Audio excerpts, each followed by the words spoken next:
மறைந்த முதலமைச்சர் அண்ணா நினைவு தினத்தையொட்டி சென்னையில் திமுக சார்பில் அமைதி பேரணி நடைபெற்றது. அக்கட்சியின் செயல் தலைவர் ஸ்டாலின் தலைமையில் நடைபெற்ற இந்த பேரணியில் பங்கேற்ற திமுகவினர் சென்னை சேப்பாக்கம் முதல் அண்ணா நினைவிடம் வரை நடந்து சென்றனர். தொடர்ந்து அண்ணா நினைவிடத்தில் ஸ்டாலின் மலர் வளையம் வைத்து மரியாதை செலுத்தினார்.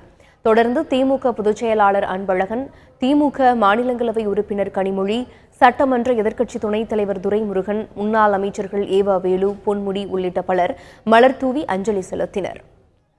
அண்ணா மறைந்து அரை நூற்றாண்டு காலமானாலும் இன்னும் மறையாமல் அவருடைய புகழ் இருக்கிறது. அவர் ஆற்றிய பணி இருக்கிறது. அண்ணா ஆற்றிய பணியை காலத்தால் அழிக்க முடியாதது. இந்த மண்ணுக்கு தமிழ்நாடு என்று பெயரிட்டார். இந்த மண்ணுள்ள வரையிலே அந்த பெயர் இருக்கும், அண்ணாவின் பெயரும்.